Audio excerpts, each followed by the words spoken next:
सामान्य बैठक बुलाकर वहाँ पर पूछेंगे पदाधिकारी से कि हमारा ये काम क्यों हो रहा है। जिन 8 मुद्दों के लिए ये धरने पर बैठ गए सभी लोग, वो सामान्य बैठक में बड़े आराम से वहाँ पर ये बात उठाई जा सकती थी। बाध्य किया जा सकता था कर्मियों का, मुख्य कार्यपालक पदाधिकारी को, कि आप ये सारा काम करें। पहली चीज़ तो सामान्य बैठक ना करके सामान्य बैठक को टाल के सड़क पर बैठना, इसके पीछे की मंशा क्या है वही बता सकते हैं। दूसरी चीज़ ये है कि ये सभी मुद्दे ऐसे हैं जो कि काफ़ी दिनों से लंबित पड़े हैं, और आपको ये समझना होगा कि मेरे ज्वाइन किए हुए 5 महीने हुए हैं यहाँ पर, उसमें 3 साढ़े 3 महीना इलेक्शन में गया है, और आप बरसों के मुद्दे जो 7 साल 8 साल 4 साल से लंबित है, वो अपेक्षा आप करें कि 2 महीने में कोई पदाधिकारी उसको करके रखते, तो ये थोड़ा सा जाती है। आप बैठ के उस चीज़ों को समझेंगे। और जितने लोग धरने पर हैं, सबसे दिलचस्प बात यह है कि इनसे मेरी आज तक मुलाकात नहीं हुई है, 1-2 सदस्यों को छोड़कर। और जब ये मेरे से मिले तो इन 8 मुद्दों पर कम से कम इन लोगों ने कभी कोई बात नहीं की जिन मुद्दों को लेकर ये धरने पर गए हैं। तो अब इसके पीछे वास्तविक मंशा जो है वो बस इतना है कि कार्य को बाधित किया जाए वहाँ पर, और कार्य को सुचारू रूप से न चलने दिया जाए। एक सवाल मेरे मन में उत्पन्न हो रहा है, डोंगल वाली व्यवस्था शायद है, जिला परिषद सदस्यों को डोंगल के माध्यम से योजनाओं का पेमेंट वगैरह या फिर योजना संबंधित कुछ बातें रहती हैं, तो इस संदर्भ में आपके पास क्या जानकारी? क्या पूर्ववर्ती में ऐसा होता था कि डोंगल पे योजना चलती थी, उस संदर्भ में भी आपने रोक लगाया क्या?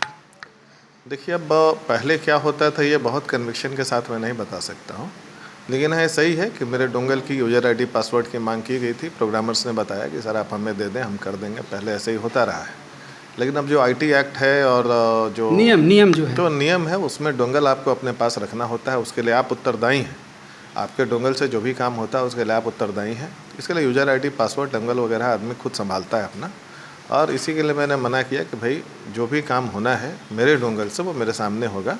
आप आए, मेरे सामने बताएं क्या काम है, वो उस समय होगा। तो जो व्यवस्था है उस व्यवस्था में आपको लगता है ये जो चल रहा है रेस सहमत का, इस रेस में हार किन की होगी, जीत किन की होगी, या प्रतिष्ठा इशू से वो जोड़ के रखे हैं जो नेता लोग हैं खादी के कपड़े वाले, लेकिन एक प्रशासनिक पदाधिकारी के नज़र में नियम की प्राथमिकता है और गाइडलाइन जो गवर्नमेंट का गाइडलाइन है ये अनिवार्य होता है, और उस आलोक में आप काम कर रहे हैं। कुछ असंसदीय शब्दों का भी इस्तेमाल हुआ है जैसा कि जानकारी है, तो इसको आप कितने हल्के में ले रहे हैं या इस पर भी कुछ सोच रहे हैं?